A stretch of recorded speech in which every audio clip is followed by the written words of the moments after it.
So hello what's up, कैसे हैं आप सब। स्वागत है आप सबका आज के इस सेशन में, जहां हम कवर करने वाले आरटीपी, फिर से बोलो आरटीपी में 23 के जितने भी नए नए सवाल हैं। तो कुर्सी की पेटी बांध लीजिए, पानी की बोतल लेके बैठ जाइए, क्योंकि बड़ा मजा आने वाला है। मैं आरटीपी के आपको सिर्फ वही टॉपिक्स कराऊंगा, वही क्वेश्चंस कराऊंगा जो हमने क्लास में कवर करनी रखे, ठीक है। जो बेसिकली नई नई चीजें इंस्टीट्यूट ने एकदम गरम गरम डाली हैं। मजा आ जाएगा आपको ये सेशन देख के। एंड वीडियो अच्छी लगे तो प्लीज अपनी अटेंडेंस जरूर लगा देना। देखो क्लास क्या होता है ना, क्लास में अगर हम अटेंडेंस लगाते हैं प्रेजेंट सर, प्रेजेंट मैम, तो इससे क्या होता है ना, हम खुद अटेंटिव हो जाते हैं और सेशन का पूरा लुत्फ उठाते हैं। तो अगर अभी चाहो तो वीडियो को पॉज करो, अपनी अटेंडेंस लगाओ, वीडियो को लाइक करके, एंड स्टार्ट करते हैं इस सेशन को एकदम धुआंधार रॉकिंग तरीके से। पूरा अटेंशन चाहिए देखो मुझे आपका। अगर आप अटेंशन दोगे, आपको सारी की सारी चीजें समझ भी जाएंगी, याद भी हो जाएंगी, मजा आ जाएगा, ठीक है। So let's start with the session and start करते हैं सबसे पहले क्वेश्चन से। CAP, CAP is the auditor of Master Data Limited for the year 21-22। ठीक है, इस लाइन में तो कोई नई बात नहीं थी। Company request the auditor, auditor से रिक्वेस्ट किया गया to undertake an exercise involving verification of trade receivable for the half year ending 30th September 21। मुझे एक बात बताओ, ऑडिट तो फाइनेंशियल स्टेटमेंट्स का होता है, ठीक है। और जब हम ऑडिट करते हैं तो हमारा काम होता है रीजनेबल अश्योरेंस देना that the financial statements as a whole are free from material misstatement. But यहां पे ये हमसे एक इंडिविजुअल मैटर के ऊपर क्या चाह रहे हैं, सिर्फ और सिर्फ वेरिफिकेशन करवाना चाह रहे हैं। क्यों करवा रहे हैं, देखो आगे बता रहे हैं।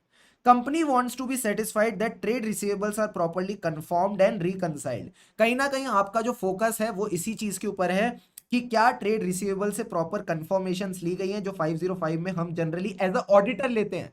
हम जब लेते हैं उससे पहले कंपनी भी लेके रखती है, तो कंपनी भी ये इंश्योर करती है कि ट्रेड रिसीवेबल के बैलेंस के लिए प्रॉपर कंफर्मेशन आ रही है एंड प्रॉपर रिकंसिलेशन बना रही है।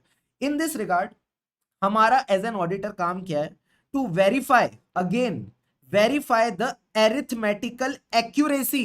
प्लीज फोकस करना, क्या आपको इसमें से रीजनेबल अश्योरेंस की खुशबू आ रही है या एब्सोल्यूट अश्योरेंस की। प्लीज अपने दिल से सवाल पूछो, क्या हमको यहां पे सिर्फ एक रीजनेबल अश्योरेंस देनी है, या हमको बताना है कि क्या ट्रेड रिसीवेबल्स के बैलेंस 100% एक्यूरेट है। द आंसर इज 100% एक्यूरेसी की तरफ जा रहे हैं, रीजनेबल अश्योरेंस नहीं।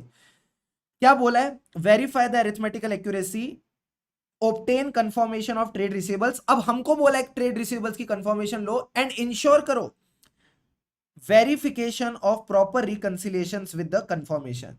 ही इज इन अ डिलेमा। अब बताओ डिलेमा में कौन है, कंपनी या ऑडिटर। ही किसके लिए यूज किया है सर, ऑडिटर के लिए। Auditor is in a dilemma as to whether he can give a reporting providing assurance to the company in this respect. क्या ऑडिटर इस तरह का असाइनमेंट ले सकता है, अगर हां या ना, जो भी आपका गाइडेंस है उसको आपने प्रॉपर रीजनिंग के साथ बताना है, ठीक है। Assume that the above exercise can be undertaken. मुझे एक बात बताओ, क्या आंसर इन्होंने पहले ही बता दिया, आपसे इन्होंने क्या बोला था कि हमको बताओ क्या हम इस तरह की अश्योरेंस दे सकते हैं, खुद ही बोल दिया हाँ दे सकते हो, और इसके ऊपर कोई लीगल बार नहीं है। लीगल बार का मतलब होता है कोई लीगल रिस्ट्रिक्शन नहीं है, आप इस तरह की एक्सरसाइज कर सकते हो। अब क्वेश्चन में ही हमको कहीं ना कहीं खुशबू आ गई थी कि यहां हम रीजनेबल अश्योरेंस नहीं एब्सोल्यूट अश्योरेंस देने वाले हैं। अब सर एक बात बताओ, एब्सोल्यूट अश्योरेंस किस में कवर होगी। आपने SQC1 पढ़ा है, हाँ सर, उसका इससे कोई रिलेशन नहीं है, but let's draw something. SQC1 का नाम क्या था, क्वालिटी कंट्रोल। किसके लिए, for firms which perform audit, review, come on come on come on, audit, review and other related service engagement. मुझे बताओ क्या ये ऑडिट है, नारे बाबा ना। ऑडिट का क्या मतलब है, रीजनेबल एश्योरेंस, ये तो हमसे एब्सोल्यूट मांग रहा है, तो ये ऑडिट तो नहीं है। क्या ये रिव्यू है, मैंने कहा नहीं। क्यों सर, रिव्यू का मतलब होता है लिमिटेड एश्योरेंस। सीए इंटरमीडिएट में हम डिफरेंस पढ़ते हैं इसका कि ऑडिट और रिव्यू में क्या फर्क है। ऑडिट का मतलब है रीजनेबल एश्योरेंस, रिव्यू का मतलब है लिमिटेड एश्योरेंस। तो रिव्यू तो ऑडिट से भी खराब है। ये हमसे मांग रहा है क्या, वेरिफिकेशन। कहीं ना कहीं एब्सोल्यूट एश्योरेंस दो कि जो ट्रेड रिसीवेबल्स है उसका बैलेंस 100% मैच कर रहा है विद द कंफर्मेशन। अगर नहीं कर रहा तो आप इसकी रिकंसिलेशन वगैरह को वेरीफाई करके चलोगे। तो एक बात बताओ, इसको इन्होंने क्या बोला, इसको इन्होंने एब्सोल्यूट एश्योरेंस का नाम नहीं दिया, तो सर क्या नाम दिया, इसको इन्होंने नाम दिया it is a fact finding and reporting exercise. Come on, it is a fact finding and reporting exercise. यानी आपने फैक्ट्स को ढूंढना है और जो फैक्ट्स मिलेंगे उनको आप कहीं ना कहीं रिपोर्ट करके चलोगे। सर फैक्ट फाइंडिंग और रिपोर्टिंग बड़ा बड़ा नाम लग रहा है, इसको कंसाइज करो। तो अगली लाइन में क्या बोलते हैं, auditor has to report the facts as these are. जो उसको फैक्ट्स मिलते हैं वही के वही उसको रिपोर्ट करना है। तो सर सबसे पहले इसको एक्सरसाइज को हम नाम देते हैं, बड़ा अच्छा नाम दिया, बड़ा ही प्यारा नाम दिया, नामकरण किया गया पंडित जी ने। क्या नाम दिया sir? Fact finding and reporting. फिर से बोलो, फैक्ट फाइंडिंग एंड रिपोर्टिंग, दोनों को मिलाया तो क्या कहता है? Reporting the facts. अब हम वो जो डिस्कशन कर रहे थे ना ऊपर, उस पे आ जाओ। देखो क्या कहता है, ही वुड, इसका मतलब इसने और बताया रिपोर्टिंग द फैक्ट्स का, he would have to state whether the confirmations have been received or not. ये आपने बस फैक्ट यहां पे लिख के चलना है। अब इसकी जो एक्सप्लेनेशन है, ठीक है, ये यहां आएगी। इसके बाद इसको हम आगे पढ़ेंगे, बट इससे पहले हम ऑडिट और रिव्यू के बारे में थोड़ा सा ज्ञान इकट्ठा करेंगे। So let me use a different highlighter. क्या कहता है? Auditor can issue a assurance report in case of audit and review engagement. अब सर अश्योरेंस का क्या मतलब होता है, वो इन्होंने अगली लाइन में बताया।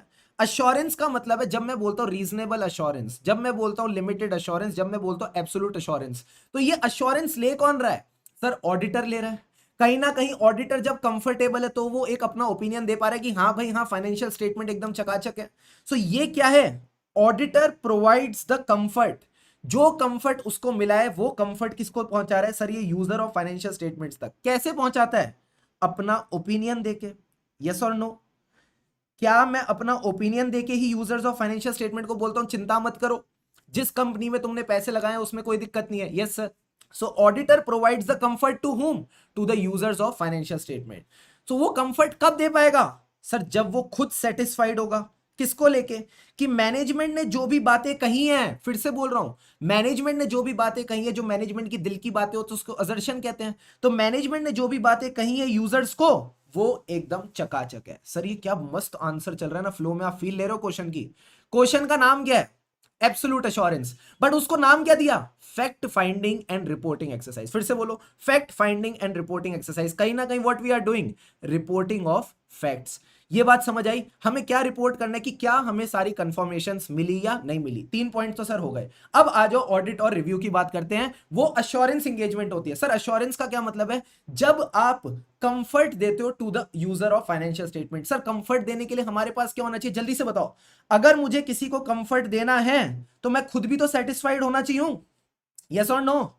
अगर आज मैं आपको बोलता हूं इस रेस्टोरेंट में जाके खाना खाओ, ये बहुत अच्छा रेस्टोरेंट है, तो मैं भी तो उसके खाने से सेटिस्फाइड होना चाहिए ना। तो अगर मुझे अश्योरेंस देनी है, इसके लिए मतलब क्या है? मुझे कंफर्ट देना है। किसको? To the user of financial statement. इसके लिए मुझे क्या चाहिए? सेटिस्फैक्शन। क्या ये इंटरलिंकिंग क्लियर है? Yes or no? जल्दी से बताओ, क्या ये इंटरलिंकिंग क्लियर है या नहीं है? क्लियर है सर। अब आप सेटिस्फेक्शन किस चीज को लेकर दे रहे हो? कि जो मैनेजमेंट ने बातें कही हैं फाइनेंशियल स्टेटमेंट में, जिसको आप अंग्रेजी में क्या बोलते हो? असर्शन, ये एकदम रिलायबल है। ये एकदम रिलायबल है। जल्दी से 4 पॉइंट सारे बच्चे बताएंगे। ये है fact finding and reporting exercise, मतलब रिपोर्टिंग ऑफ फैक्ट्स। मतलब आपने रिपोर्ट करना है कि क्या हमें सारी कंफर्मेशंस मिली या नहीं। अब आप बोलोगे अश्योरेंस वर्ड यूज किया जाता है किस केस में? ऑडिट और रिव्यू एंगेजमेंट में। अश्योरेंस का मतलब है सामने वाले को क्या देना? कंफर्ट। कंफर्ट देंगे ना guys, what are you doing man? Comfort. उसके लिए हमें क्या चाहिए? सेटिस्फैक्शन, कि whatever be the assertions by one user to the another, they are reliable. क्या ये पॉइंट क्लियर है? अब सर एक बात बताओ, ऑडिट होता क्या है? आप कैसे देते हो ये रीजनेबल अश्योरेंस? मैं एक बात बताऊं, रीजनेबल अश्योरेंस का क्या मतलब होता है? आपको sufficient and appropriate audit evidence मिल गया। यही बोलते थे हम ऐसे 200 जब पढ़ते थे, ठीक है? तो ऑडिट क्या है? प्रोसीजर्स परफॉर्म्ड, एविडेंस ऑब्टेन्ड, और जो एविडेंस मिला उस पर आप कंक्लूजन रीच करते हो। यही ऑडिट है कि ऑडिट प्रोसीजर्स परफॉर्म्ड। ये जो आप ऑडिट प्रोसीजर परफॉर्म करते हो, इस पे क्या ऑब्टेन करते हो? Audit evidence. और उस एविडेंस पे अपन क्या ड्रॉ करते हैं? Sir conclusion. अब नेक्स्ट लाइन देखो, यही बात लिख रखी है, यही सेम टू सेम भाषा। इसको अगर आप डॉक्यूमेंट कर दो तो इसको अपन याद है ऑडिट डॉक्यूमेंटेशन में ऐसे 230 बोलते थे। ओ हो सर मजा आ गया। तो यही बात लिखी है, देखो क्या कह रहा है। टू प्रोवाइड दिस अश्योरेंस, आपको ऑडिट करना पड़ेगा। और सर ऑडिट क्या है? ये जीवन है, इस जीवन का यही है, यही है, यही तीनों वर्ड हैं। Procedure performed, evidence collected and expression of conclusion. अब नेक्स्ट पॉइंट में ये कहता है कि आपको कितनी सेटिस्फेक्शन मिली, ये डिटरमाइन करेगा कि आप क्या लेवल ऑफ अश्योरेंस दे सकते हो। एग्जाम्पल, अगर मुझे 100% सेटिस्फेक्शन मिली तो मैं दूंगा एब्सोल्यूट अश्योरेंस। ओहो, अगर मुझे क्या मिली? रीजनेबल अश्योरेंस, मतलब high but not absolute assurance, तो मैं दूंगा रीजनेबल अश्योरेंस, मतलब उस हिसाब से मिल गया, मतलब या तो इसको ऐसे बोलो, रीजनेबल पे रीजनेबल क्या लिख रहे हो सर, ठीक है। हाई मिली बट नॉट एब्सोल्यूट मिली, या फिर आपको क्या मिली, बहुत ही लिमिटेड अश्योरेंस मिली, तो फिर आप इसको लिमिटेड अश्योरेंस बोलते हो। यही तीन तरीके की होती हैं, एब्सोल्यूट, रीजनेबल, लिमिटेड। तो your degree of satisfaction determines कि आप क्या लेवल ऑफ अश्योरेंस देके चलेंगे। आई होप यहां तक सारी बातें क्लियर है, बहुत प्यारा आंसर है, इसको इसी फ्लो में चलेगा। Fact finding, reporting, reporting of facts, ये रिपोर्ट करके चलो कि सारी कंफर्मेशन मिली या नहीं। ये 3 पॉइंट तो समझ आ गए। फिर आप बताओगे अश्योरेंस वाला वर्ड यूज किया जाता है ऑडिट में और लिमिटेड रिव्यू में। फिर आप बोलोगे अश्योरेंस का क्या मतलब है, सामने वाले को कंफर्ट देना। उसके लिए आपको क्या चाहिए, सेटिस्फेक्शन, कि जितनी असर्शंस मैनेजमेंट ने दी हैं to the users of financial statement they are reliable. वो अश्योरेंस देने के लिए आपको ऑडिट करना है, मतलब procedure performed, evidence obtained, conclusion reached. माशाल्लाह, मजा आ गया। अब इसके बाद आपका फोकस आता है सर क्या, फैक्ट फाइंडिंग और रिपोर्टिंग एक्सरसाइज को क्या बोलते हैं सर। ये रिलेटेड सर्विस डोमेन में जाता है, मैंने बताया था आपको, ये मैंने कहा बताया था, ऑडिट रिव्यू नहीं है, तो सर ये क्या है, ये आता है अदर रिलेटेड सर्विसेज में, ठीक है। अदर रिलेटेड सर्विसेज, यही पॉइंट यहां लिख रखा है। ये जो टाइप्स ऑफ सर्विसेज हैं ये अश्योरेंस नहीं है, पहली बात तो सर क्या है, ये अश्योरेंस तो नहीं है, तो सर ये क्या है, ये रिलेटेड सर्विसेज डोमेन में जाएंगी। So these are in the nature of agreed upon procedure. Sir agreed upon मतलब मैनेजमेंट ने कहा ये करो और हमने एग्री किया, तो इसको अंग्रेजी में क्या बोलेंगे, agreed upon procedure to be carried out by the auditor. Auditor can't issue assurance report, तो सर क्या करेगा, he can only issue the report stating the facts. क्या उसी बात को वापस इसने अलग तरीके से बोला, हाँ सर सेम बात बोली, he can report only the facts, he will issue a factual report. 3 बार बोला, report stating facts, factual report, report only facts. Done डना डन डन। सो यही आपका पूरा का पूरा आंसर, एक बार लास्ट बार रिवाइज कर लेते हैं। सर क्वेश्चन क्या कहता है, ट्रेड रिसीवेबल्स की कंफर्मेशंस पे बताओ क्या सारी कंफर्मेशन मिली, क्या आपने रिकंसिलेशन देखी। तो क्या ये अश्योरेंस है, नारे बाबा ना, ये एब्सोल्यूट अश्योरेंस है। क्या हम एब्सोल्यूट अश्योरेंस वर्ड यूज करेंगे, नहीं, मन में रखेंगे बट यूज ये नहीं करेंगे। तो सर क्या बोलेंगे, it is a fact finding and reporting exercise. क्या ये पॉइंट क्लियर है, इसको अपन क्या बोलते हैं, रिपोर्टिंग द फैक्ट्स, ये पॉइंट भी क्लियर है। फिर अगला पॉइंट ये कहता है कि रिपोर्टिंग द फैक्ट्स मतलब आप रिपोर्ट करो क्या सारी कंफर्मेशन मिली या नहीं। यहां तक बात सही है। अब इसके बारे में अब हम आगे बात करेंगे, इसको अपन क्या बोलेंगे, it is a related service engagement, जहां आप एग्रीड अपॉन प्रोसीजर्स करते हो। क्लियर है ये पॉइंट, यानी आपने रिपोर्ट करने हैं स्टेटिंग the facts, report only the facts, it is a factual report. ये पार्ट क्लियर है। बीच में आपने अश्योरेंस का ज्ञान देना है कि अश्योरेंस वर्ड आप यूज करते हो कहां कहां पे सर, ऑडिट में और रिव्यू में। फिर आप बताओ अश्योरेंस का क्या मतलब था, सामने वाले को कंफर्ट देना, उसके लिए चाहिए सेटिस्फेक्शन, किस चीज को लेके, कि जो मैनेजमेंट ने अजर्शंस दिए to the users of financial statement, कहां गया कहां गया कहां गया, जो मैनेजमेंट की अजर्शंस हैं to from one party to another, ये वन पार्टी कौन है, मैनेजमेंट टू द यूजर्स, ये एकदम रिलायबल होनी चाहिए। फिर आप बताओ ये कैसे मिलेगी assurance, audit procedure perform, evidence obtain, conclusion reached, जितनी सेटिस्फेक्शन उस हिसाब से आपका लेवल ऑफ एश्योरेंस। तो कोई भी चीज का रट्टा लगाने की जरूरत नहीं है, जस्ट इस फ्लो में आपने इसको ध्यान में रखना है and the answer is very very easy. I am not sure if this question will be asked in May 23 but November 23 and onwards के लिए it becomes a important question. I hope आपको मजा आया। 13 मिनट्स लग गए। देखो कोई भी चीज को पहली बार करने में समय जाता है, बट अगर पहली बार अच्छे से कर लेना तो उसके बाद वो चीज एकदम कंफर्टेबल हो जाती है। अब आ जाते हैं सर क्वेश्चन नंबर 2 पे। हाँ जी, सो अब आ जाओ जल्दी से क्वेश्चन नंबर 2 पे, पानी के 2-2 घूंट लगा लो फिर बढ़ते हैं आगे। मजा आ रहा है ना, सच्ची बताना मजा आ रहा है, फील आ रही है कि हाँ भाई कुछ आज नया सीखा। एब्सोल्यूट एश्योरेंस को क्या बोलते हैं, report, fact finding and reporting exercise. ये बस आपने वर्ड याद ध्यान रखना है, मजा आ जाएगा। अब आ जाओ sir bot limited. Bot, bot बोले बोटी लिमिटेड, जो भी बोलना है बोलो। Bot limited is enjoying, sir ये तो एंजॉय कर रहे हैं, हम क्यों नहीं कर रहे, हम भी तो एंजॉय कर रहे हैं ना। देखो हम भी तो पढ़ाई को एंजॉय कर रहे हैं, तभी तो मजा आ रहा है, हम भी एंजॉय कर रहे हैं। हम सर ये अब आ जाओ चुपचाप क्वेश्चन पे आओ, थोड़ा be serious. They are enjoying cash credit facility sanction from Nariman Point Mumbai branch of KNB bank, ठीक है। तो बॉट लिमिटेड कंपनी का नाम है, केएनबी बैंक की एक ब्रांच है नरीमन पॉइंट पे, उन्होंने इनको कैश क्रेडिट फैसिलिटी दी है 250 करोड़ रुपए की, मजा ही आ जाएगा इनको। अब देखो क्या कहता है, however for practical considerations various sub limits have been fixed for the borrower for operation at Solapur, Pune, Nashik branches of the same bank. तो इन्होंने क्या किया, 250 करोड़ की तो ओवरऑल लिमिट दी है, बट ब्रांच वाइज भी इनके ऊपर कहीं ना कहीं लिमिट्स लगाई गई हैं। अब देखो सोलापुर का ब्रांच मैनेजर क्या करता है।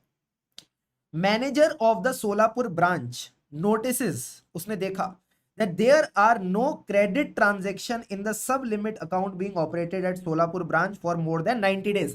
जब भी 90 डेज आता है बैंक के केस में, घंटी में क्या बचता है, दिमाग की घंटी में क्या बचता है सर, दिमाग की घंटी में बचता है कहीं ना कहीं एनपीए का केस होगा। नो क्रेडिट ट्रांजैक्शन मतलब बैंक में कोई पैसा क्रेडिट नहीं हुआ है, इसका जो अकाउंट था उसमें कोई पैसा क्रेडिट नहीं हुआ है, मतलब इसने 90 दिन से ज्यादा के लिए कोई पैसा नहीं दिया है in the due account.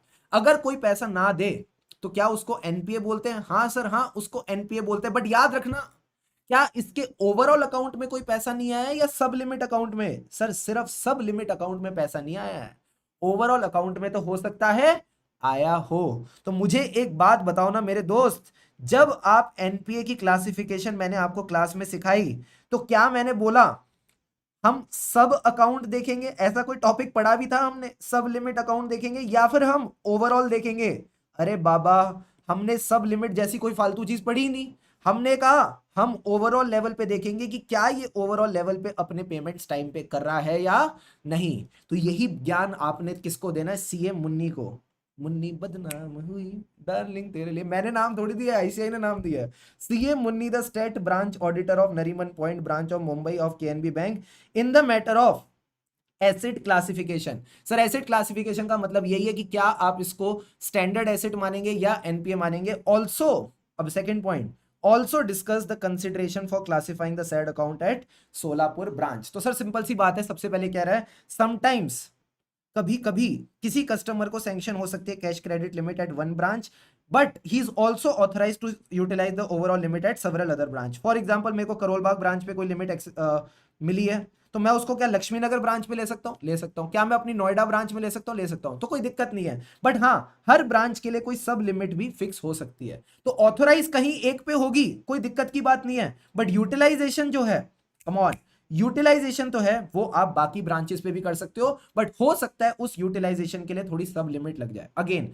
Authorisation एक जगह होगी बट यूटिलाइजेशन आप बाकी ब्रांचेस पे कर सकते हो जिसके लिए कोई लिमिट लगाई जा सकती है।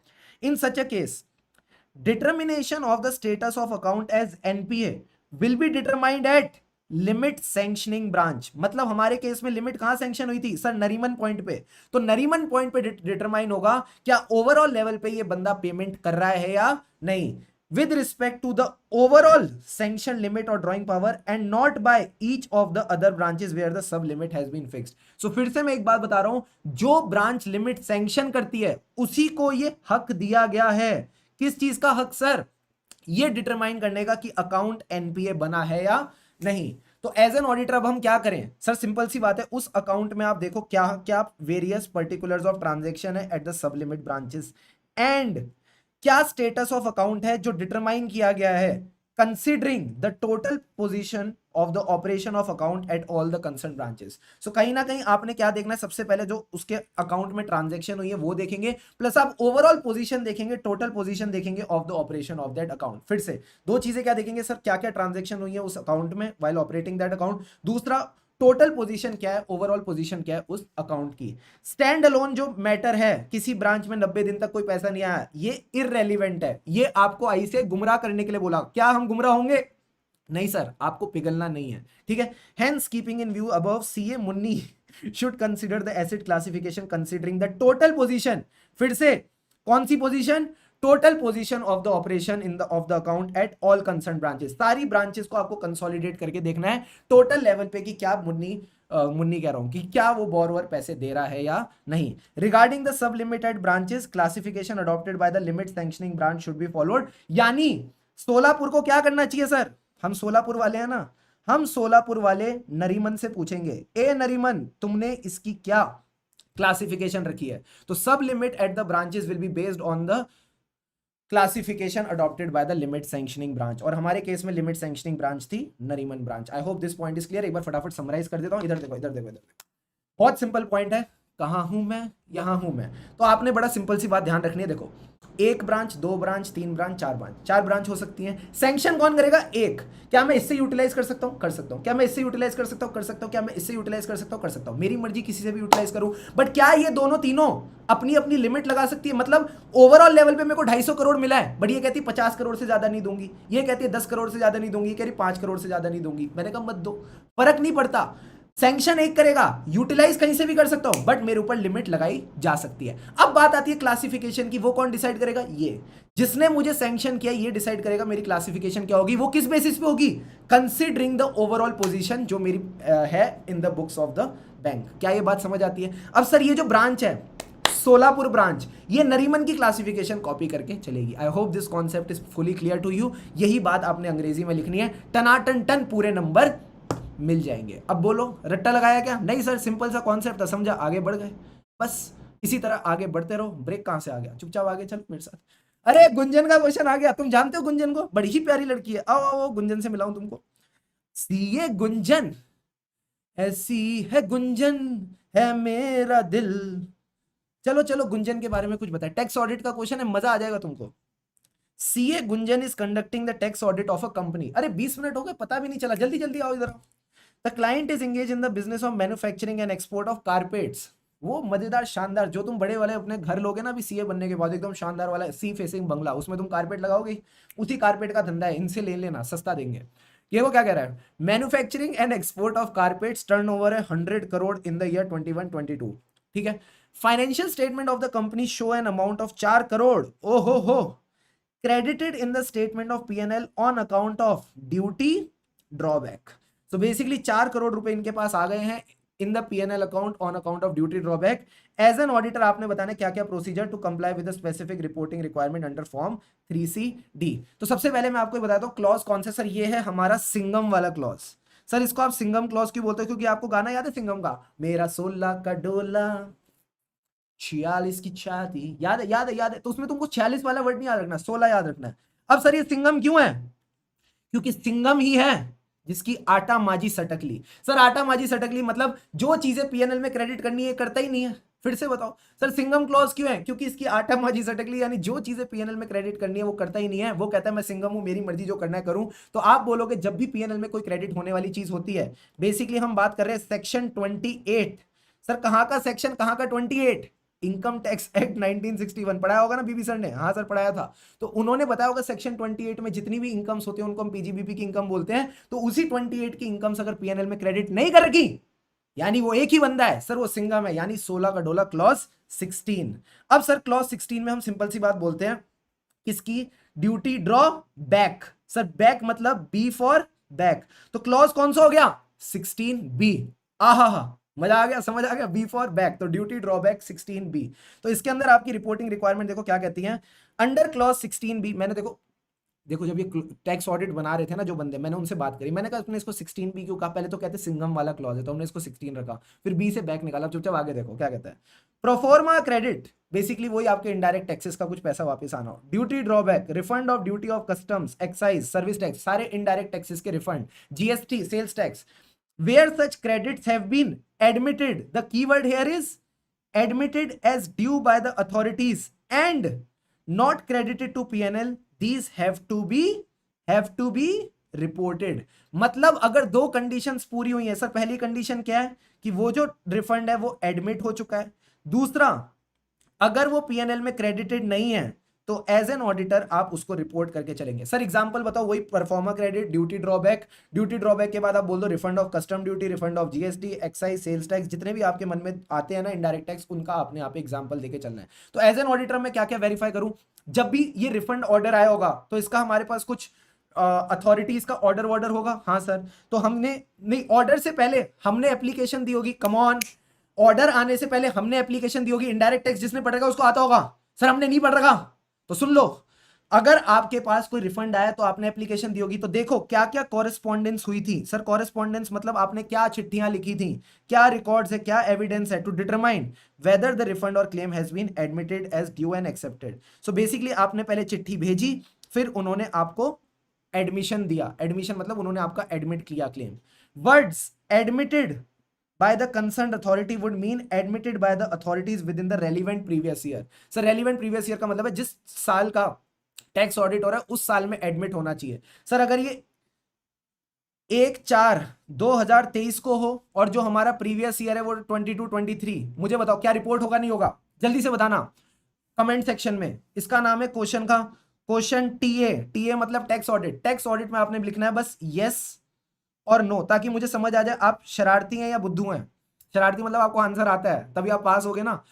प्रीवियस ईयर है 22-23 जिसका अपन टैक्स ऑडिट कर रहे हैं, इसका जो क्लेम है वो एडमिट कब हुआ है? सर ये एडमिट हुआ है 1/4/23 को। अब आपने बताना है क्वेश्चन टीए में कि क्या ये रिपोर्ट होगा या नहीं होगा, क्या हम इसको एडमिटेड मानेंगे या नहीं मानेंगे। अब अगला सवाल sir, Therefore, so the tax auditor का काम क्या है? To scrutinize the files and subsequent records, including the copy of shipping bill. Sir copy of shipping bill क्यों? क्योंकि जब आप किसी चीज को एक्सपोर्ट करते हो तभी आपको ये रिफंड्स वगैरह मिलते हैं, तो आप कॉपीज ऑफ शिपिंग बिल्स वगैरह देखेंगे। एंड साथ साथ वो तो लेंगे ही ना अपन, जो चना और हलवा आखिरी में हमेशा लेके निकलते हैं, रिटर्न रिप्रेजेंटेशन। क्या यहाँ तक पॉइंट क्लियर है?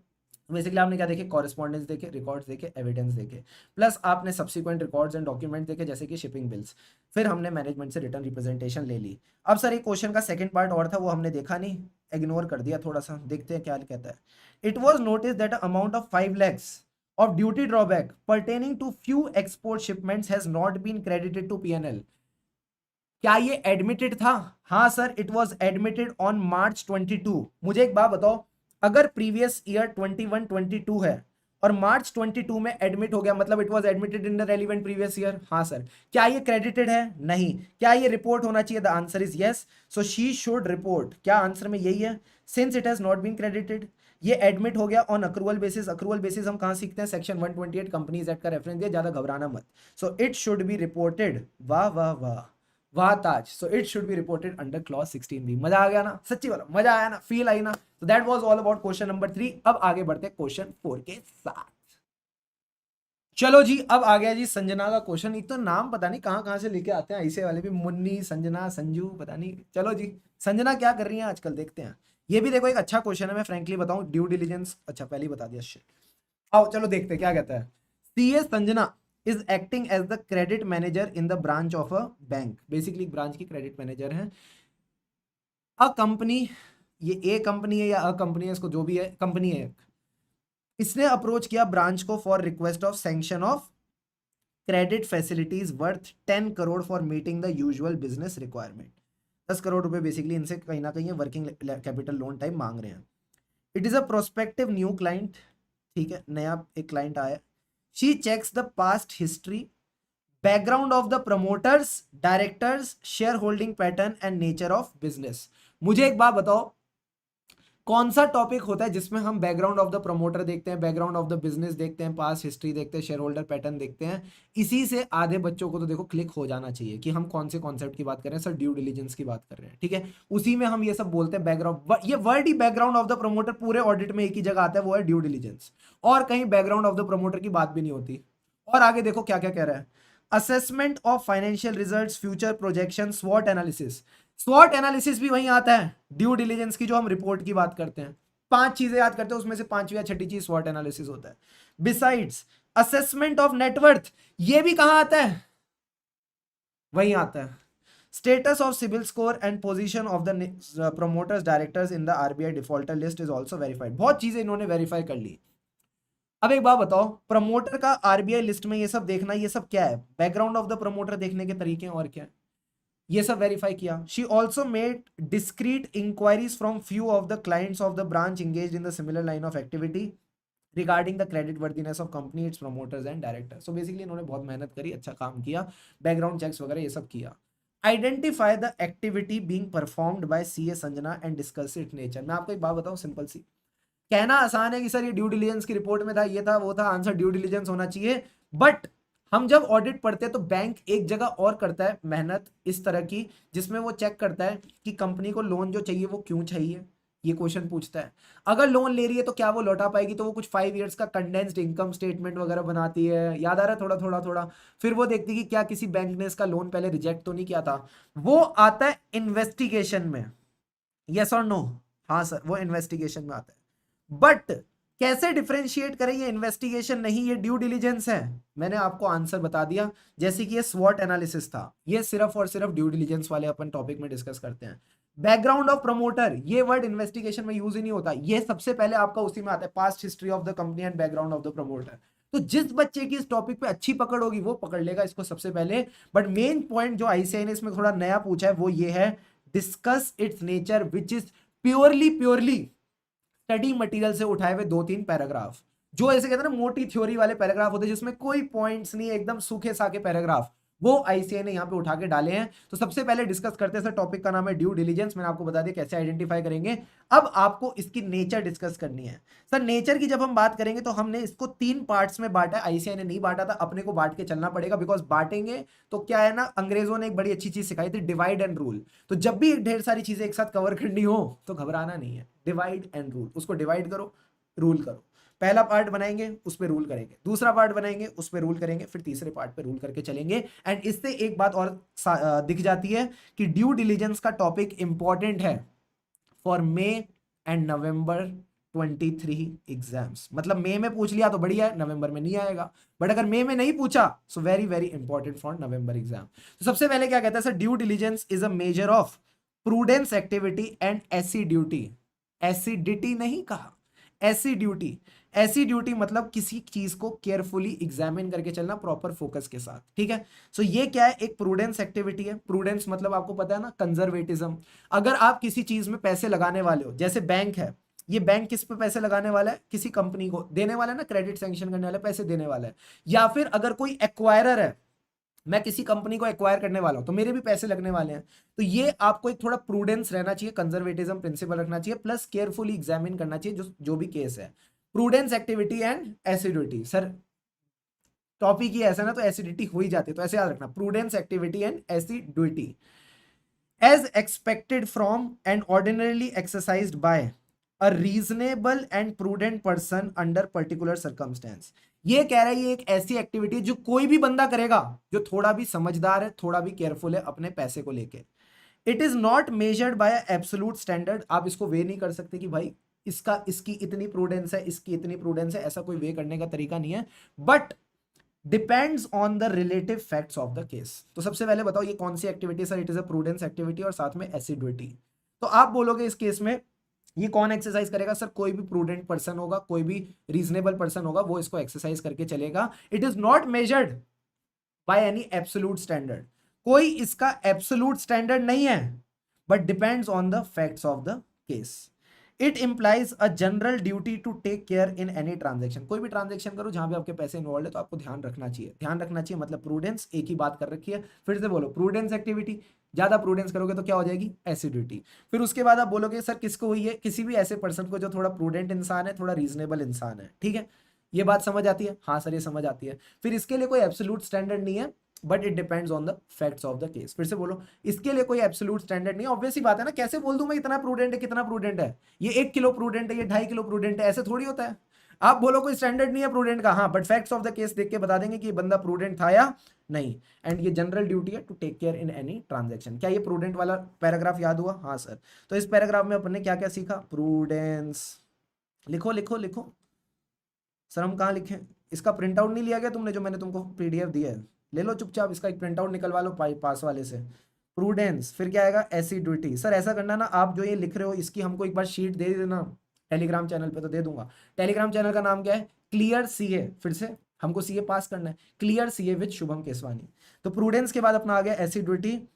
फिर आप बोलोगे सर ये कौन एक्सरसाइज करेगा, एनी प्रूडेंट और रीजनेबल पर्सन। सर इतनी देर से प्रूडेंट प्रूडेंट बोल रहे हो, ये कितना प्रूडेंट, 1 किलो या 2 किलो, कोई स्टैंडर्ड नहीं है। तो सर कैसे डिपेंड करेगा, it depends on the facts of the case. तो आपको बेसिकली रीजनेबल केयर करके चलनी ही चाहिए। क्या ये पॉइंट समझ आ गया, यस और नो, बोलो बोलो। जनरल ड्यूटी है कि आप केयर करके चलो, यही पॉइंट्स आपने लिखने, यही आपके कीवर्ड्स आंसर में होने चाहिए, बाकी बातें अपने हिसाब से बना लो, ठीक है। अब आता है सर सेकंड पॉइंट जो अपन ने क्लास में भी डिस्कस कर रखा है, it is a process of investigation.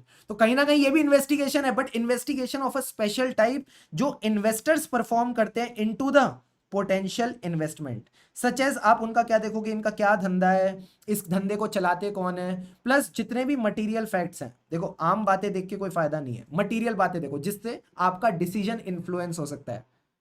Accounting standard 1, disclosure of accounting policy, materiality, influencing the decision of investor. तो मटेरियल फैक्ट से फर्क पड़ता है। तो it is a process of investigation. कौन परफॉर्म करता है, potential investors.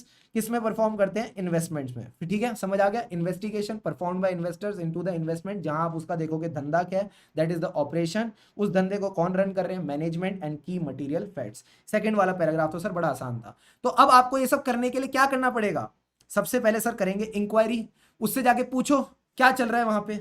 So it entails conducting inquiries for the purpose of timely, sufficient and accurate disclosure। कहीं ना कहीं आपको जितने भी मटेरियल इन्फॉर्मेशन है उसके लिए आपको ये इंक्वायरीज करके चलनी है, which can influence the outcome of transaction।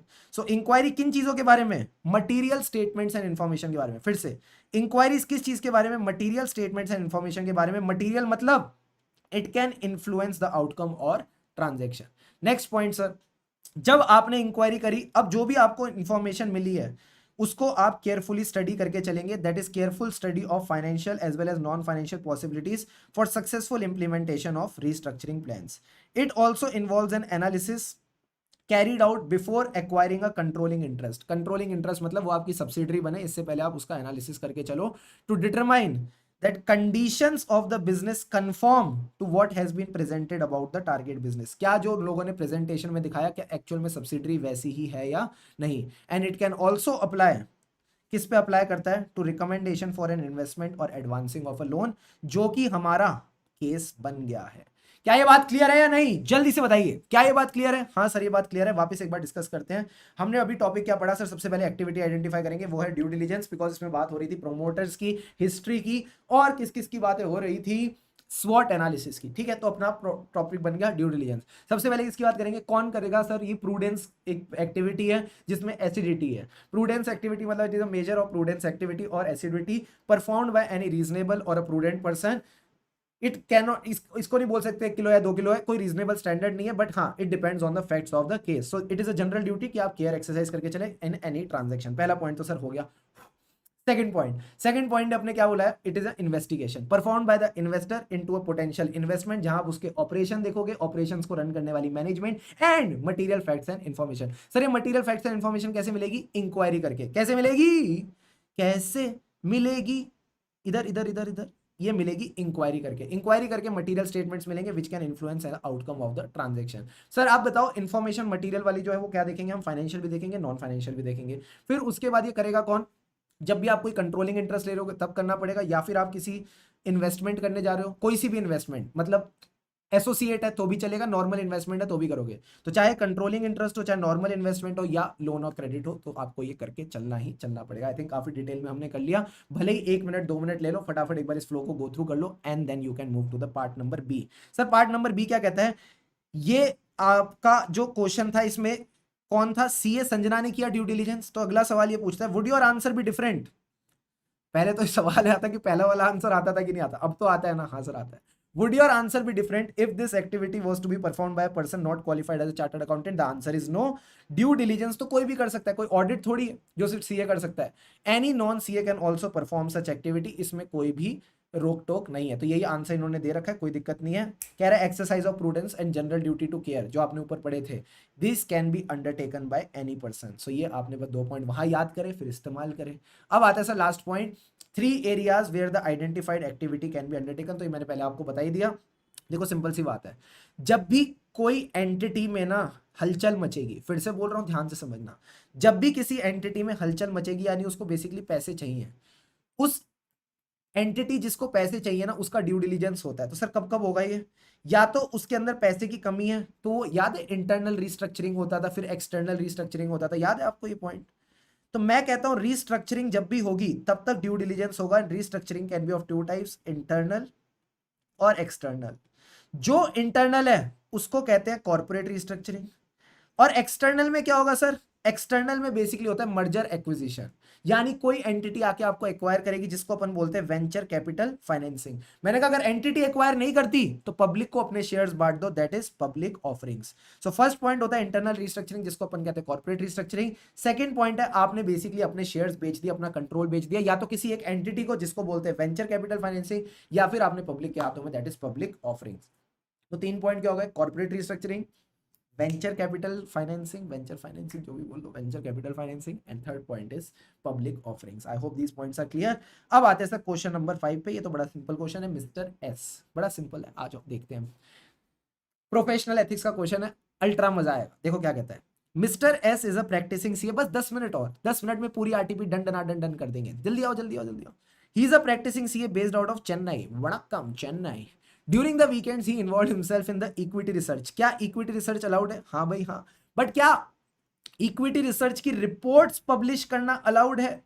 सवाल ये है बबुआ, देखते हैं अलाउड हो कि नहीं, आगे देखेंगे देखेंगे। And used to advise his friends, relatives and other people known to him who are not his clients. So basically ये advisory services दे रहा है इक्विटी रिसर्च की, बट क्या अपने किसको दे रहा है? दोस्तों को दे रहा है, रिलेटिव्स को दे रहा है, other people who are not his clients, clients नहीं है ये, अलग तरह से दे रहा है। Apart from this, he was also involved as a paper setter of accountancy subject in the school in which he studied. क्या पेपर सेटर में कर सकता हूँ? हाँ, इसके लिए अपने पास जनरल परमिशन है, याद है आपको? पेपर सेटिंग ऑफ सब्जेक्ट्स के लिए जनरल परमिशन है। इवन मैं यहाँ जाके इन्विजिलेटर भी बन सकता हूँ, ठीक है? 10 मिनट बचे हैं, जल्दी जल्दी लिखो, किसी को एक्स्ट्रा शीट चाहिए तो हाथ खड़ी करो, वो सब भी काम आप यहाँ पे कर सकते हो। क्या एग्रीकल्चर अलाउड है? हाँ, मेरा देश मेरा देश मेरा देश बदल रहा है, आगे बढ़ रहा है, जय जवान जय किसान, हमारा देश एग्रीकल्चर में सबसे आगे। अगर सीए एक्ट वाले बोले ना स्पेशल परमिशन चाहिए, धरना कर देंगे सारे। तो भाई साहब एग्रीकल्चर लैंड करना भी अलाउड है और एग्रीकल्चर करना भी अलाउड है, ये भी जनरल परमिशन में आता है। During the year 2021 heavy losses were incurred in agriculture activity due to the natural calamity and he lost most of his wealth and became undischarged insolvent. Come on, क्या बन गया?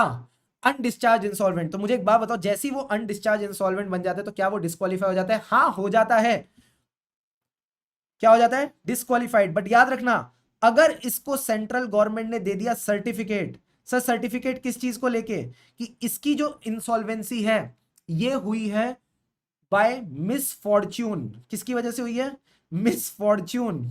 Misfortune मतलब वो नहीं कि कोई लड़की फॉर्च्यून ऑयल खाती है तो उसको मिसफॉर्च्यून, मिसफॉर्च्यून मतलब इसकी किस्मत, किस्मत कह रहा हूं, किस्मत, इसकी बेचारे की किस्मत खराब थी, इस वजह से इसकी इंसॉल्वेंसी हुई है, तो फिर ये डिस्क्वालीफाइड नहीं होगा। सर ये बात आपने कहां सीखी? नलायकों, सेक्शन नंबर 8 पढ़ते हो तुम?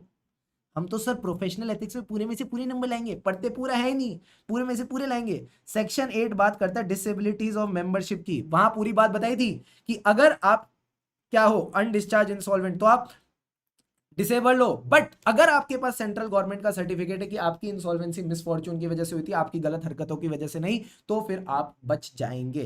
तो क्या कहता है, after a few court hearings finally he was declared discharge insolvent. But जैसे ही ये डिस्चार्ज हुआ, ठीक है, अनडिस्चार्ज इंसॉल्वेंट तो नहीं बन सकता, बट जैसे ही ये डिस्चार्ज इंसॉल्वेंट हुआ तब सर्टिफिकेट देखा जाता है। आई थिंक मैंने कुछ गलत बोल दिया। जब ये डिस्चार्ज हो जाता है तब देखा जाता है कि सेंट्रल गवर्नमेंट का, हाँ सर पलटी मार रहे हो, सुनो, जब ये डिस्चार्ज हो जाता है तब देखा जाता है सेंट्रल गवर्नमेंट का सर्टिफिकेट है कि नहीं। अब देखो क्या क्या इसको सर्टिफिकेट मिला? हाँ सर हाँ इसको सर्टिफिकेट मिला, तो क्या ये डिसेबल्ड होगा? नहीं, हमने डिस्कस कर लिया, चलो चलो आगे बढ़ो। You are required to comment on the above situation with reference to CA Act and schedules, especially from the point of view of section 8। देखो इन्होंने बता भी दिया। सबसे पहले बताओ, क्या वो इक्विटी रिसर्च कर सकता है? हाँ कर सकता है, बट क्या वो रिटेल रिपोर्ट पर दे सकता है? नहीं। अगर वो रिपोर्ट रिटेल रिपोर्ट देगा तो उसको अदर बिजनेस एंड ऑक्यूपेशन माना जाएगा। जल्दी से बताओ, ये है क्वेश्चन पीई, chat box in the house, जल्दी से मुझे कमेंट सेक्शन में बताओ, क्या ये जो अदर बिजनेस एंड ऑक्यूपेशन में अगर ये बंदा गिल्टी होता है तो कौन सा क्लॉज लगेगा? आपने मुझे क्लॉज बताना है, साथ में इसका पार्ट बताना है। पार्ट तो मैंने लिख ही दिया सर, आप क्या कर रहे हो? चलो स्केड्यूल बता देना, ठीक है, इसका क्या स्केड्यूल है ये बताना है, क्लॉज पार्ट और स्केड्यूल, मजा आ जाएगा, ठीक है। अब आ जाए सर नेक्स्ट क्वेश्चन। तो इस केस में इक्विटी रिसर्च करा था, बट क्या इसने रिपोर्ट दी? नहीं सर, ये सिर्फ एडवाइजरी दे रहा था, तो इसको गिल्टी नहीं माना। अगला, क्या पेपर सेटिंग अलाउड है? हाँ भाई हाँ, clause 11 part 1 first schedule regulation 190A, 190A for agriculture, agriculture allowed है, तो 190 तो आप याद रखोगे, वेरी गुड। सो 190A कहता है कि आप गिल्टी हो जाओगे अगर आप एंगेज करते हो in any business or occupation other than profession of CA. But याद रखना, valuation of paper and agriculture land are allowed, तो इसमें कोई दिक्कत की बात नहीं है। डिसेबिलिटीज ऑफ मेंबरशिप के केस में अगर आप डिस्चार्ज इंसॉल्वेंट है तो आपके पास सर्टिफिकेट होना चाहिए। अगर सर्टिफिकेट नहीं है तो आप गिल्टी हो जाते हो। तो इस केस में क्या हुआ है सर, आप डिस्चार्ज तो हैं और आपके पास सर्टिफिकेट भी है, सो आपने कोई प्रोविजन वायलेट नहीं किया और आप अपना नाम रजिस्टर ऑफ मेंबर्स में रख सकते हो। आई होप आपको प्रोफेशनल एथिक्स वाले क्वेश्चन में मजा आ गया। चलो जी 5 मिनट और, 5 मिनट और, बस 5 मिनट और। I think question 6 will be the last question. No no sir, 7 भी है। 6 और 7 बड़े इजी क्वेश्चन है, बड़ा मजा आएगा तुमको। उसके बाद देखो मैं क्या लिखा है यहाँ पे, डन डना डन डन। बस 6 और 7 और करेंगे, 5 मिनट 10 मिनट की बात है। आओ आओ आओ आओ आओ आओ आओ आओ आओ आओ 6 पे आओ। Secretarial staff of quality review board. Sir quality review board मतलब क्वालिटी रिव्यू इज इंपॉर्टेंट। ओहो, किसके लिए? अगेन मई नवंबर 23 मई 24 सबके लिए इंपॉर्टेंट है, इसमें कोई कमी मत छोड़ना। अगर मई 24 में न्यू कोर्स आ गया तो क्वालिटी रिव्यू बेचारा रहेगा ही नहीं, टाटा बाय बाय बोलेंगे। Secretarial staff of quality review board is in the process of preparing a panel for submission to the board to enable it to initiate reviews of quality of audit services provided by the members of ICAI। Basically इन्होंने बेचारों ने panel वैनल बनाया और उन्होंने बोला किस किस client किस किस ऑडिट एंगेजमेंट को अपने क्वालिटी रिव्यू करके चलेंगे। So the draft panel has been prepared by mister P, a junior staff of quality review board. ठीक है, क्वालिटी रिव्यू बोर्ड किसका होता है? बेसिकली इसमें सेंट्रल गवर्नमेंट की चलती है। It has moved up in hierarchy for waiting up by senior staff, और सीनियर स्टाफ है आर। तो पी ने काम किया और आर ने उसको चेक किया। उसमें उसने देखा कि कौन कौन सी डिफरेंट एंटिटीज हैं audited by the different audit firms. तो इसके पीछे का जो कॉन्सेप्ट है वो मैं आपको बता देता हूं। जिन ऑडिट्स पे एनएफआरए एप्लीकेबल है, मैं फिर से बता रहा हूं, बेसिकली ऐसा बोलते हैं चलो, जो कंपनीज एनएफआरए की एप्लीकेबिलिटी में आती हैं उनका क्वालिटी रिव्यू, फिर से बोल रहा हूं, जो कंपनीज एनएफआरए, सर एनएफआरए मतलब नफरा, बेसिकली बड़ी बड़ी कंपनीज, याद है आपको? 1000, 500, 1000 नहीं, उल्टा कर रहे हो सर, 500, 1000, 500। सर आपने कैसे बनाया ये मैं बताता हूं। Paid up share capital greater than equal to 500 crore, और जो टर्नओवर है, गलत पेन से, paid up share capital greater than equal to 500 crore, जो टर्नओवर है greater than equal to 1000 crore, और बोरोइंग्स, ठीक है, अगर ये greater than equal to 500 crore है तो इस पे एनएफआरए एप्लीकेबल हो जाता है। तो जिस पे एनएफआरए एप्लीकेबल है उसका क्वालिटी रिव्यू तभी होगा जब एनएफआरए रिकमेंडेशन देगी, वरना क्वालिटी रिव्यू बोर्ड अपनी मर्जी से इनके ऑडिट्स का रिव्यू नहीं कर सकता। तो अब देखते हैं क्या क्या एप्लीकेबिलिटी में आता है। क्या पहला वाला एप्लीकेबिलिटी में आ रहा है? जल्दी से बताओ। 500 मीट हुआ? नहीं सर। क्या 1000 मीट हो गया? हाँ भाई हाँ। तो ये एनएफआरए की एप्लीकेबिलिटी में आ गया। क्या ये सही सिलेक्शन है? नहीं, it is a wrong selection. तो बोलेंगे पैं, it is a wrong selection. चलो सर अगला वाला देखते हैं। PQR, it is a listed entity. एक बात बताओ, अगर कोई एंटिटी लिस्टेड ही है, ठीक है, एनएफआरए की एप्लीकेबिलिटी ये तो सिर्फ बाकी बची हुई कंपनीज के लिए करते हैं, उससे पहले क्या आता है? लिस्टेड एंटिटी, फिर बैंक वाली कंपनीज आती हैं, फिर आते हैं उसके साथ सर इंश्योरेंस कंपनी, उनमें एसी चलता है तो इलेक्ट्रिसिटी जनरेटिंग कंपनी। याद आ रहा है थोड़ा थोड़ा? तो सर एक बात बताओ, जो लिस्टेड है तो क्या उस पर एनएफआरए एप्लीकेबल हो गया? हाँ सर, ये भी रॉन्ग सिलेक्शन। अगली इंश्योरेंस कंपनी, मैंने पहले ही बता दिया, इंश्योरेंस और बैंकिंग आती है एनएफआरए की एप्लीकेबिलिटी में, रॉन्ग सिलेक्शन। अगली आती है सर अनलिस्टेड। अब देखते हैं क्या ये 500 मीट कर रही है? नहीं।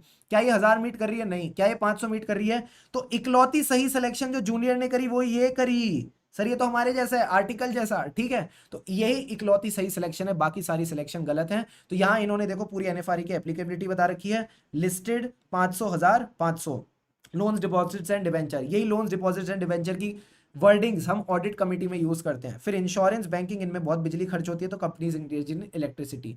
फिर बाकी कोई पब्लिक इंटरेस्ट में आ जाए या जिसकी 20% से ज्यादा कंसोलिडेटेड इनकम और नेटवर्थ में शेयर है, उसको भी अपन इसमें इंक्लूड करते हैं। बट याद रहे, that is incorporated and registered outside India. So quality review board can review the audits of companies governed by NFRA rules only and only, फिर से बोल रहा हूं, only and only in case reference has been made by NFRA, जो मैंने आपको यहाँ पे ये लाइन बताई थी। हम तभी कर सकते हैं इन कंपनीज का NFRA वैल्यू का जब NFRA recommendation they. Considering the above, जो ये ऊपर वाली 3 कंपनीज हैं, कौन कौन सी? XYZ, PQR और x insurance. XYZ, PQR and x insurance, इसमें NFRA के पास क्वालिटी देखने की पावर है, तो क्यूआर भी इनका ऑडिट खुद नहीं कर सकता। He can undertake the audit only of AAZ limited, तो AAZ का कर सकता है। ये बाकी वाले जो नेम है, it is not proper and AAZ is proper. क्या हम इतना कंक्लूजन लिख के आ जाएंगे? हाँ सर, कॉन्सेप्ट भी क्लियर है, मजा भी आ गया। अब चलते हैं क्वेश्चन नंबर 7। लास्ट क्वेश्चन, खुशी करो, हाँ स्माइल, खुशी से पढ़ेंगे तभी आगे बढ़ेंगे। चलो जी, लास्ट लास्ट लास्ट, देखो 1 घंटे में पूरी आरटीपी करा दी, जान लोगे क्या, जान लो। अब सुनो, लियू प्राइवेट लिमिटेड, एक तो नाम कहां से लाते हैं ये क्यूट क्यूट से। Liu private limited is a company based out of Mumbai. Company had an authorised capital of 200 lakh and a paid up capital plus reserves. जब भी paid up capital plus reserves आए, इसका मतलब किसकी बात हो रही है, कारो की एप्लीकेबिलिटी की तरफ जाएंगे। वैसे क्वेश्चन का लास्ट लाइन पढ़े क्या? नहीं सर, उससे कुछ समझ नहीं आ रहा, चुपचाप पूरा क्वेश्चन पढ़ो, शॉर्टकट नहीं मारना। Paid up capital plus reserve कितनी है? 95 lakh as a 31 March. During the audit for the year 31 March 2020 कुछ होगा ये। Messrs Y and associates noted the following point. जो ऑडिटर था उसने ये सब चीजें देखी, क्या क्या देखा? On 15th December company had total bank borrowings of 75 lakh, ठीक है। On the set date company received a new loan of 30 lakhs। क्या इसकी टोटल बोरिंग्स 1 करोड़ से ज्यादा हो गई? हाँ सर, 1 करोड़ से ज्यादा हो गई।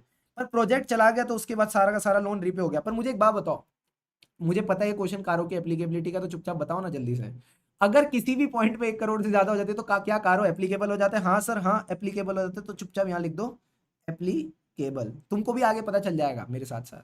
During the financial year a new proceedings, अब आएगा मजा, क्योंकि कारो वाले क्लॉजेस अपने को हिट करने हैं। A new proceedings was initiated against the company for holding a बेनामी प्रॉपर्टी वर्थ 2.5 करोड़। मुझे एक बात बताओ, बेनामी प्रॉपर्टी के केस में रिपोर्टिंग कब होती है? जब प्रोसीडिंग्स होती है या ऑडिटर को लगता है सर जब प्रोसीडिंग्स होती हैं? तो the key word here is proceedings. अगर प्रोसीडिंग्स हैं तो एज एन ऑडिटर आपने ये रिपोर्ट करना है कि क्या इन प्रोसीडिंग्स के बारे में कंपनी ने नोट्स टू अकाउंट्स में दिखाया कि नहीं। सर नोट्स टू अकाउंट्स में दिखाना, ये कहां लिखा है? शेड्यूल 3 में। So this clause is a intersection of schedule 3। Company की लीगल टीम ने एडवाइस किया this case would not withstand the law and would be dismissed during the year. हमको ढेला फर्क नहीं पड़ता, सिंपल सी बात है, आपको इसके बारे में कारों में रिपोर्ट करना है, मतलब करना है। क्लॉज कौन सा सर? क्लॉज होगा हमारा 1। सब क्लॉज होगा पीपीटी रिवैल्यूएशन बेनामी 5, पैरा 3, कारो 2020, ठीक है। अब आओ सर नेक्स्ट पार्ट। कंपनी को हुआ कैश लॉस, कैश लॉस यानी 17 का खतरा। सर कब हुआ? 39 लाख का during the financial year compare to a cash profit of 15 lakh. मुझे एक बात बताओ, 17 क्लॉज में क्या लिखा था? Weather company has incurred cash loss in the current year and preceding year, if yes report the cash loss, ठीक है। आपने ये बात रिपोर्ट करके चलनी है। मुझे एक बात बताओ, अगर एक साल में कैश लॉस है और दूसरे साल में कैश प्रॉफिट, तब भी रिपोर्ट करेंगे? हाँ करेंगे। ऐसा कहां लिखा है? सर ये कारों के गाइडेंस नोट में लिखा है, ये कारों के गाइडेंस नोट में लिखा है। तो इस केस में भी हम आपकी यहां पे रिपोर्टिंग करके चलेंगे ही चलेंगे। During the year YNS Associates has offered to resign from the acting as the companies auditors. Sir YNS कौन है? हम एक ऑडिटर हैं वाईएनएस, ठीक है। इन्होंने क्या किया? ऑफर किया to resign from the company, however they later decided to postpone their resignation. At the conclusion of it, there was a difference of opinion between the two article assistant. Jack and Jill went up the hill, who were assigned to the engagement concerning disclosing the points above. मुझे एक बात बताओ, resignation कब report करेंगे? जब resign हो चुका हो, या फिर रिजाइन उन्होंने सोचा है? सर सोचने को थोड़ी रिपोर्ट किया जाता है। तो रेजिग्नेशन को कोई रिपोर्ट नहीं करेगा, बट रेजिग्नेशन का क्लॉज कौन सा होता है? 17 में कैश लॉस हुआ तो ऑडिटर 18 में चले गए, तो क्लॉज 18 की, सर आपको 18 लिखना नहीं आता, बड़ी गलत बात है। 18 की रिपोर्टिंग नहीं होगी, ये पॉइंट क्लियर है। Jack was of the opinion, चलो जैक के ओपिनियन पढ़ते हैं, बढ़ाया Jack, that proceeding initiated under benami need not be disclose since expert legal team, भाड़ में जाए एक्सपर्ट लीगल टीम से फर्क क्या पड़ता है, चुपचाप प्रोसीडिंग चल रही है तो रिपोर्ट करो ना। जैक को देखो कुछ नहीं आता, जैक ने क्लास ही नहीं पढ़ी ऑडिट की। अगला point, however he insisted that cash loss should be disclosed. तो जैक को कैश लॉस का तो पता है, आधी अधूरी नॉलेज है, कोई बात नहीं। जिल was of the opinion that कारो is not at all applicable. जिल तो बता, जिल का तो मतलब गॉन केस है, ठीक है। जिल क्या है? Gone case. Sir gone case क्यों? कह रहा कारो ही एप्लीकेबल नहीं है, इसको तो इंटर ही नहीं आता, फाइनल का क्वेश्चन दे दिया, बताओ जिल को। सो कारो एप्लीकेबल है क्योंकि मैंने आपको बोरिंग की बात बता दी। अब आपको पता चल गया क्वेश्चन कारो का, क्योंकि यहाँ पे आगे आके इन्होंने कारो की बात करी। सीधा सीधा ऐसे लिखता क्यों नहीं क्वेश्चन के ऊपर, कारो क्वेश्चन, ऐसे क्वेश्चन, फिर हम उस पॉइंट ऑफ व्यू से सोचें। पहले लिखेंगे 50 कहानी, फिर लिखेंगे जाके बीच में थोड़ा सा कारो, ऐसे करेंगे तो फिर क्या होगा, मजा थोड़ी आता है। सीधा सीधा लिखो कारो question. They both approached the firm's partners Y and S to resolve their argument. Y supported Jack's point of view, S supported Jill point of view. ऐसे ही होता है। अब आप बताओ आप किसकी तरफ हो? तो भाई मैं बोलता हूँ दोनों ही बुद्धू हैं। जिल तो बुद्धू है, जैक भी बुद्धू है। जैक थोड़ा सा बुद्धू है, मतलब जैक का ये कहना ठीक है कि कैश लॉ डिस्क्लोज होगा, बट ये कहना कि बेनामी वाला नहीं होगा तो वो भी होगा। तो पहले इन्होंने कारों की एप्लीकेबिलिटी बताई, वो आपको ऑलरेडी आती होगी। इसके लिए मैं आपको एक छोटा सा टेक्निक बताता हूँ। बस्सी प्राइवेट लिमिटेड, कोई सेंस है इस बात की? ये बस्सी का डायलॉग है ना सर। बस्सी प्राइवेट लिमिटेड मतलब B for, BA for banking, S for small company, दूसरा S for section 8 company and I for insurance company. फिर से बस्सी प्राइवेट लिमिटेड, मतलब मजा आ गया ना। Banking, B A for banking, S for small, S for section 8 company and I for insurance company. Sir ये 1% कैसे याद रखेंगे, बस्सी 10 लोग थोड़ी है, 1% ही है। मैंने बोला था प्राइवेट लिमिटेड। प्राइवेट लिमिटेड ऐसी कंपनी जो ना किसी पब्लिक की होल्डिंग है ना सब्सिडरी है, और लिमिट आपको बताइए 1 करोड़, 1 करोड़ और 10 करोड़। याद रखना borings at any time during the financial year देखते हैं तो कारो इज एप्लीकेबल, ये हमने ऑलरेडी डिस्कस किया। 1E की रिपोर्टिंग होगी। मैंने किस तरह से लिखा था, 1.5 लिखा था मैंने, मुझे याद आ रहा है मैंने बड़ा गलत तरीके से लिखा था। हाँ 1.5 नहीं होता बाबा, ये 1E होता है। ओहो, ठीक है, तो 1E की रिपोर्टिंग होगी। इन्होंने भी 1E लिखा है, आपको आई होप पता हो 1E। अच्छा 1D होता तो रिवैल्यूएशन। 17 कैश लॉस की रिपोर्ट होगा, 18 की रिपोर्टिंग की जरूरत नहीं है। क्यों सर रिपोर्टिंग की जरूरत नहीं है, बिकॉज ये इन्होंने सोचा है, सोचने को रिपोर्ट नहीं किया जाता। क्वेश्चन नंबर 8 ऑलरेडी हमने जो एनबीएफसी की क्या थी, शानदार वाली जो वीडियो हमने आपको दी अमेंडमेंट वाली, उसमें ऑलरेडी कवर कर रखा है। So that all, let's learn with fun, यही था इस वीडियो में। 55 मिनट्स 4 सेकंड्स, डन डनाटन done. I hope you enjoyed this session. RTP May 23 के जितने भी शानदार क्वेश्चन हमने कर लिए। I am not sure how much they are relevant for your coming exam, but yes करना था कर लिया। अपनी तरफ से ना हमको कोई कमी नहीं छोड़नी चाहिए। मैं आपको एक बात बता रहा हूँ, एज अ स्टूडेंट मेरी हमेशा से ये मनोकामना रहती थी, और एज अ सिंधी कभी कोई कमी मत छोड़ो, जितना बटोर सको बटोरो। एंड ये तो नॉलेज है, आज नहीं तो कल काम आएगी। यूं ही खुशी खुशी मन लगा के पढ़ते रहें, क्योंकि खुशी से पढ़ेंगे तभी आगे बढ़ेंगे। वीडियो अच्छी लगी तो do like it, share with your friends who are giving the exams, and yes comment करके बताओ कैसा लगा। मुझे आपके कमेंट पढ़ के बड़ी मोटिवेशन आती है। विश यू द बेस्ट, यूं ही लगे रहो, अच्छे से रॉक करना एग्जाम्स में।